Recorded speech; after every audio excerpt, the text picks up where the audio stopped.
உங்களுக்கு 1 வருஷம் நான் டைம் தரேன். அதுக்குள்ள நீங்க ஒரு அப்பாவா ப்ரமோஷன் வாங்கியே தீரணும். என்ன சொல்றீங்க? அதெல்லாம் நடக்காத காரியம் பாத்து. அவ உங்க வீட்டுல இருக்கிற யாராவது ஒருத்தரை பழி வாங்கறதுக்காக சுத்துறாளா இல்ல உங்க வீட்டுல இருக்கிற நாகமணி அடையறதுக்கு சுத்துறாளான்னு எனக்கு தெரியல விஷ்ணு. இது பாருங்கம்மா, பொம்பளை பிள்ளையா இருந்தா லட்சணமா ராஜேஸ்வரின்னு பேரு வைங்க. வேண்டாம் வேண்டாம், இது ஏதோ வில்லி பேர் மாதிரியே இருக்கு. ஆனா உன் முகத்துல இருக்கிற பயத்தை பார்க்கும்போது எனக்கு வேற ஏதோ தோணுது விஷ்ணு. நிச்சயமா இங்கே ஏதோ ரகசியம் இருக்கு. அது என்னங்கறத கூடிய சீக்கிரத்துல நான் கண்டுபிடிக்கணும். ஆமா, நான் மாயாவிதான். அதுக்கு என்ன இப்போ? அப்படித்தானே தேவராஜ் அவர்களே? ஆமாமா. இல்ல, அது நானும் ராஜியும். நான் யாருங்கிறது உங்களுக்கு நல்லா தெரியும்ல. அத உங்க மனைவி கிட்ட தெளிவா சொல்லுங்க.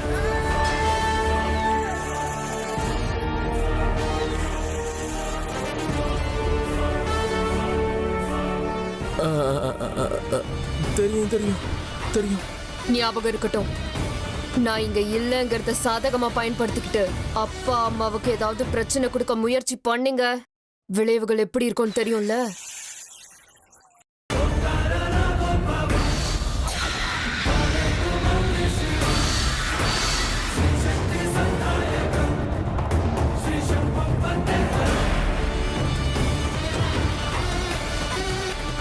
கிளம்புறேன். தெரியும்ல, நான் இங்கேயும் இருப்பேன் அங்கேயும் இருப்பேன். ஏங்க மூளை இருக்கா உங்களுக்கு? அவதான் லூசு மாதிரி எதையோ உளறிட்டு போயிட்டு இருக்கா. நீங்க என்னடானா அதுக்கெல்லாம் தலையாட்டிட்டு இருக்கீங்க. வெக்கமா இல்ல உங்களுக்கு? ஐயோ சும்மா இரு ராஜி.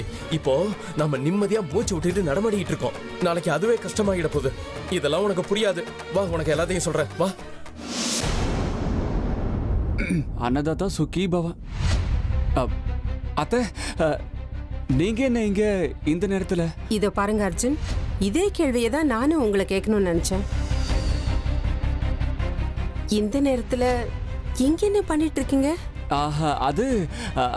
அது வந்து தண்ணி குடிக்கலான்னு வந்தேன் அத்தை. பசி தாங்க முடியல, யாருக்கும் தெரியாம சாப்பிட்டு இருக்கீங்க, அப்படிதானே?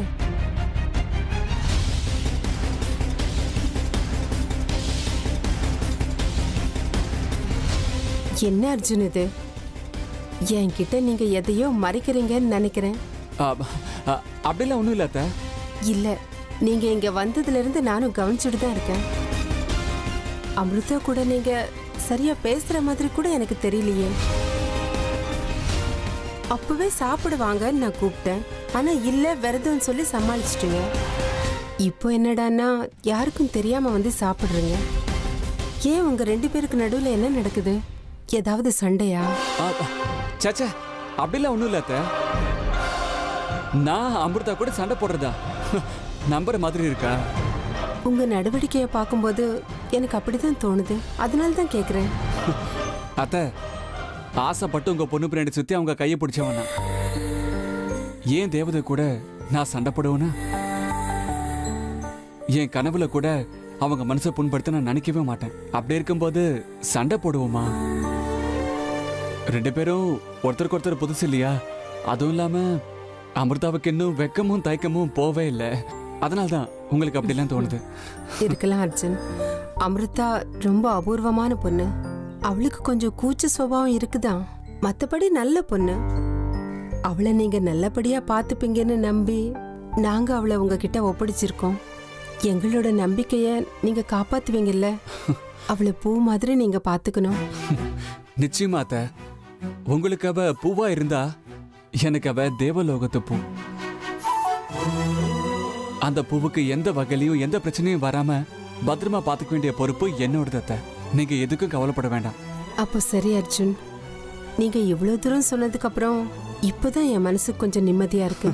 அது மட்டும் இல்ல அத்தை, நாளைக்கு உங்களுக்கு பிறக்க போற குழந்தைக்கு பேர் வச்சு தொட்டில போட்டு தாலாட்டு பாட போறது நானும் அமிர்தாவும் தான். நீங்க சொல்ற மாதிரியே நடக்கட்டும். ரொம்ப நேரமாச்சு, நீங்க போய் படுத்துக்கோங்க. அமிர்தா காத்துக்கிட்டு இருப்பா உங்களுக்காக. சரி அத்தை. அத்தை ஒரு நிமிஷம். இன்னைக்கு நீங்க வச்ச சாம்பார் பிரமாதமா இருந்துச்சு. தேங்க்யூ.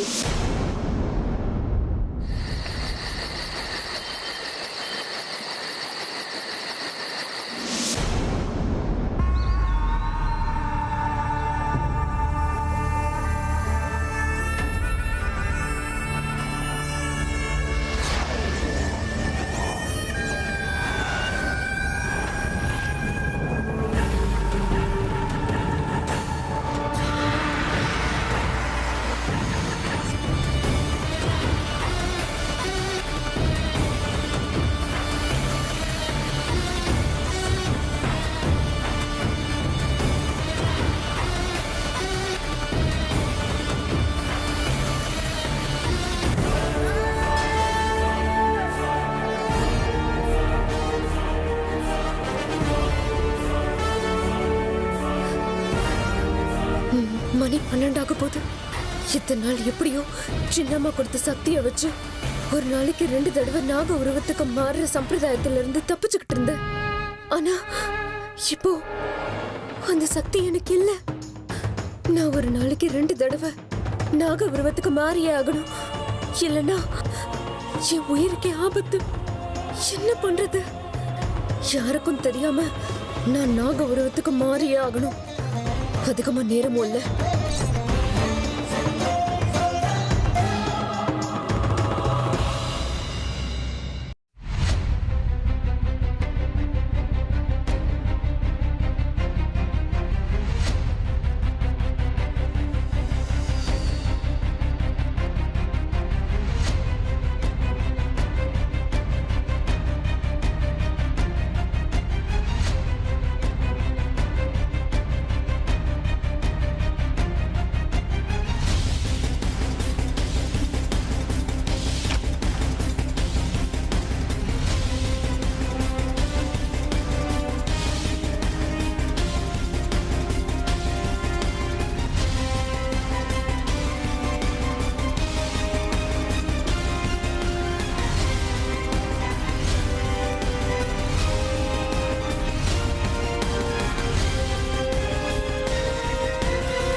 அமிர்தாக்கு என்ன ஆச்சு? அவங்க இந்த நேரத்தில் எங்க போறாங்க?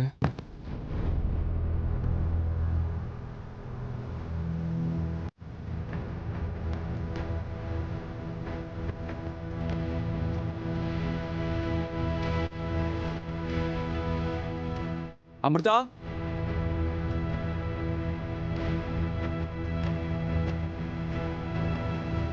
எங்க அமிர்தா?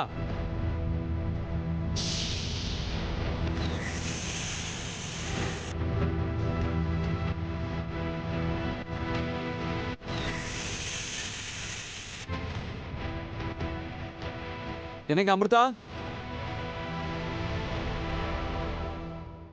அமிர்தா,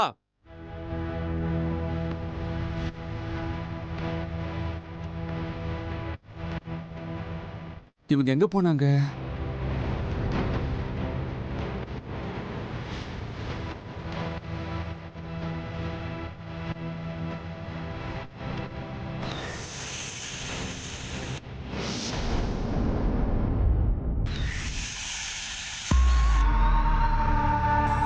அர்ஜுன், பாம்பு.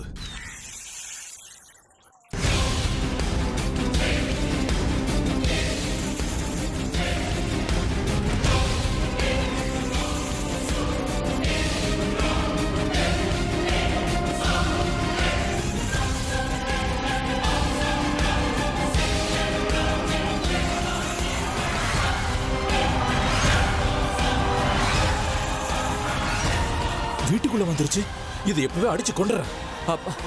மாமா, அர்ஜுன், என்னங்க? பாம்பெல்லாம் அப்படி அடிக்க கூடாது. என்ன அர்ஜுன் சொல்றீங்க? என்னங்க என்னாச்சு? வீட்டுக்குள்ள பாம்பு வந்துருச்சுமா.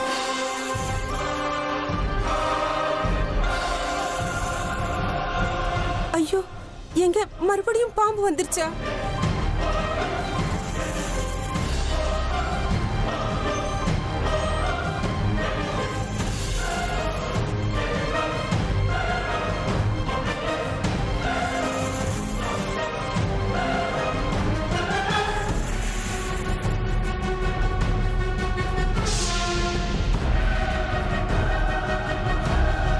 ஆமா சரோஜா, இது அன்னைக்கு வந்துச்சு அதே பாம்பு மாதிரியே இருக்கு. அன்னைக்கு அதை பார்த்ததுக்கு அப்புறமா அதை வீட்டுக்குள்ள விட்டோம், அது முதல் தப்பு. இப்ப பார்த்ததுக்கு அப்புறமா அதை அடிக்காம விட்டோம் பாரு, அது ரெண்டாவது தப்பு. பார்த்த கையோட அதை அடிச்சு கொண்டு இருந்திருக்கணும். அந்த பாம்பு நான் தான்ப்பா. எங்க எந்த ஜென்மத்து கோவத்தை வச்சுக்கிட்டு நம்ம வீட்டை சுத்தி வருதோ தெரியல. மாப்பிள்ளைய கொத்திருந்தா என்ன இருக்கும் யோசிச்சு பாருங்க. நான் தான்மா அம்ருதா. உங்களுக்கெல்லாம் எப்படி புரிய வைப்பேன்? ஈஸ்வரா, என்னோட இந்த நிலைமை யாருக்கும் வரக்கூடாது. பாம்பை நாம கடவுளா பூஜிக்கிறோம். கடவுளா இருந்தாலும் கடவுள் எங்க இருக்கணுமோ அங்கதான் இருக்கணும். இப்படி வீட்டுக்குள்ள சுத்தி வந்தா வேடிக்கை பார்க்க முடியுமா? யாருக்காவது ஏதாவது ஆயிடுச்சுன்னா?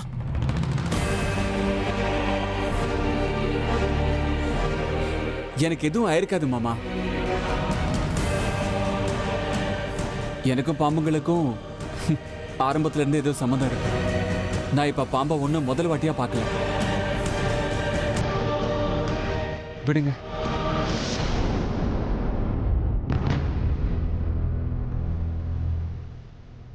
இது என்னது? அமிர்தா எதுக்காக அங்க இருக்காங்க? சரிங்க அர்ஜுன், காலையில நிறைய பூஜை புனஸ்காரம் எல்லாம் இருக்கு. ரொம்ப லேட்டா படுத்தா காலையில சீக்கிரம் எழுந்திருக்க முடியாது. நீங்க போய் படுத்துக்கோங்க.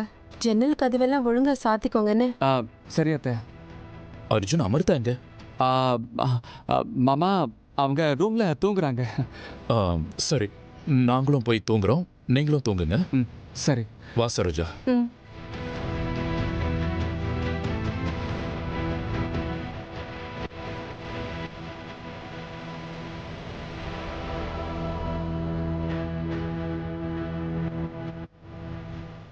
அது அமிர்தா தானே? இந்த நேரத்துல வெளியில போய் என்ன பண்றாங்க? ஒன்னும் புரிய மாட்டேங்குதே. என்னன்னு நேர்ல போய் பாத்திரலாம்.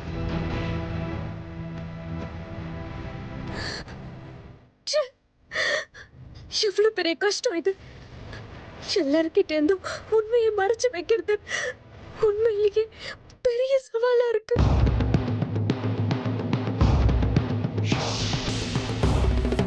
இத்தனை நாளும் என்னை காப்பாத்துறதுக்காக சேஷா என் கூடவே இருந்தா. ஆனா அந்த பாவிங்க அவளையும் கொண்டுட்டாங்க. இனிமே நானே தனியா தான் போராட்டம் பண்ண வேண்டியிருக்கு. இன்னைக்கு கொஞ்சம் முன்ன பின்ன ஆயிருந்தா கூட வீட்டுல எல்லாரும் முன்னாடியும் நான் மாட்டிக்கிட்டு இருந்திருப்பேன். அந்த ஆண்டவன் புண்ணியத்துல எனக்கு எப்படியோ தப்பிச்சிட்டேன். இனிமே நான் என்ன பண்ணுவேன்? எப்படி யாருக்கும் தெரியாம நாக உருவத்துக்கு மாறுது? யாருக்கும் தெரியாம இந்த ரகசியத்தை காப்பாத்துறது நாளுக்கு நாள் பெரிய கஷ்டமாயிட்டே இருக்கேன். நான் என்ன பண்ணுவேன்?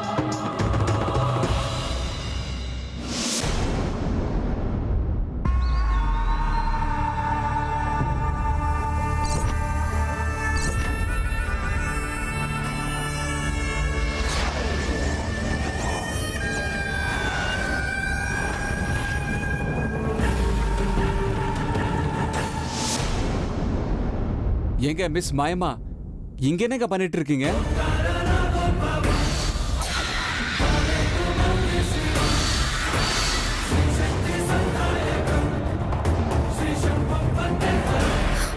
ஒன்னும் இல்ல. அது எங்க எந்த நேரத்துல உங்களுக்கு மிஸ் மாயமான்னு நான் பேரை வச்சனோ, நீங்க அடிக்கடி மிஸ் ஆயிட்டே இருக்கீங்க. அது சரி, இந்த நேரத்துல எதுக்காக இங்க வந்து நிக்கிறீங்க? அது ஒன்றும் இல்லை. ரொம்ப நேரமா தூக்கம் வரல, அதான் கொஞ்ச நேரம் நடந்தா தூக்கம் வரும்னு வெளியே வந்தேன். ஏங்க இந்த நேரத்துல பேய் தாங்க இந்த மாதிரி நடந்துருக்கும். அப்படின்னா என்ன பேய்னு சொல்றீங்களா? அட என்னங்க இது? பொம்பளைங்க ஏங்க இப்படி எல்லா விஷயத்தையும் இரண கசிப்பு மாதிரி தப்பு தப்பாவே புரிஞ்சிட்டு இருக்கீங்க? அது சரி, உள்ள என்னாச்சுன்னு தெரியுமா? என்னாச்சு? வீட்டுக்குள்ள ஒரு பாம்பு வந்துருச்சுங்க.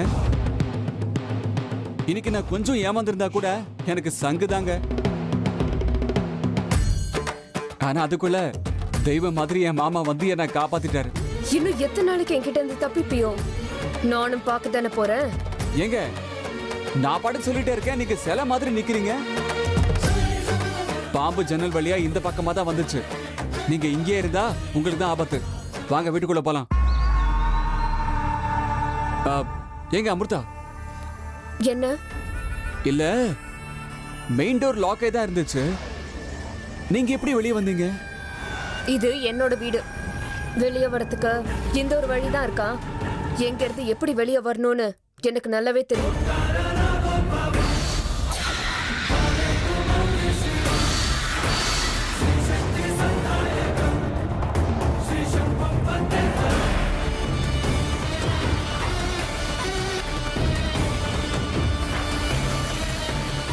ஒரு சில நேரத்துல இவங்க ரொம்ப விசித்திரமா பேசுறாங்க.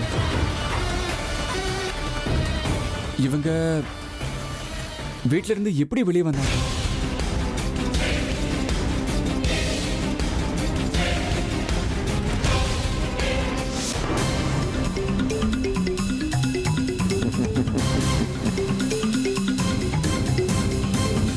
விஷ்ணு, அந்த நாகமணியை இத்தனை நாளா நீயே வச்சுக்கிட்டு இந்த உலகத்துக்கு ஒரு பொய்ய சொல்லிக்கிட்டு வாழ்ந்தல. உன்னுடைய ஆட்டம் முடிவடைய போகுது விஷ்ணு. ஏன் தெரியுமா? நாகமணியை உங்ககிட்ட இருந்து பறிச்சுக்கிட்டு உன் ஆட்டத்தை நிறுத்துறதுக்கு இந்த பைரவன் பரப்பட்டுட்டான்.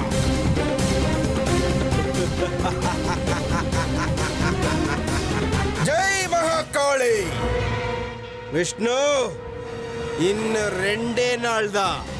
இந்த 2 நாள்ல இந்த பைரவனுக்கு அந்த நாகமணி சொந்தமாயிடும்.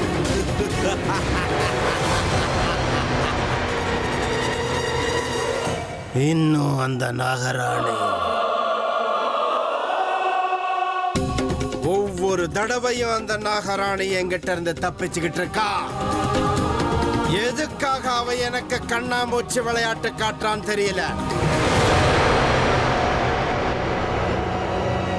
ஆனா அந்த நாகமணியை தான் அவ தேடிக்கிட்டு இருக்காங்கிறது எனக்கு தெரியும்.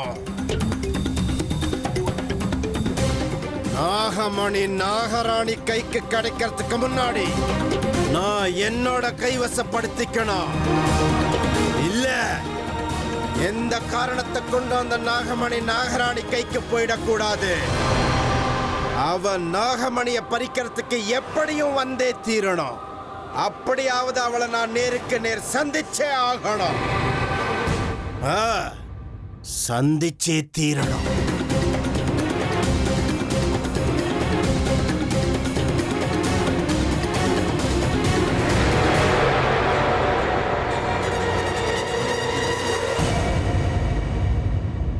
இந்த யாகத்தை நான் செய்யறது அந்த நாகராணிய சம்ஹாரம் பண்றதுக்காகவும் அந்த நாகமணியை ஏன் வசப்படுத்திக்கவும் தான்.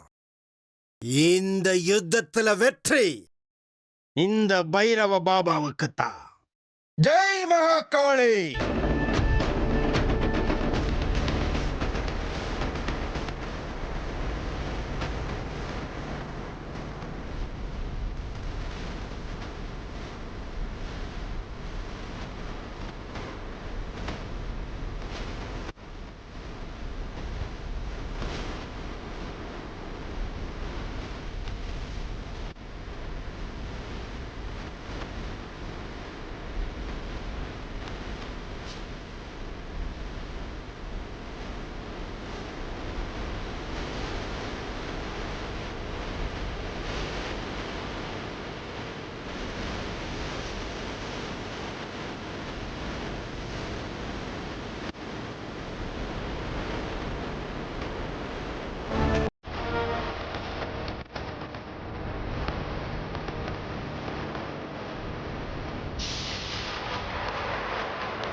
Masi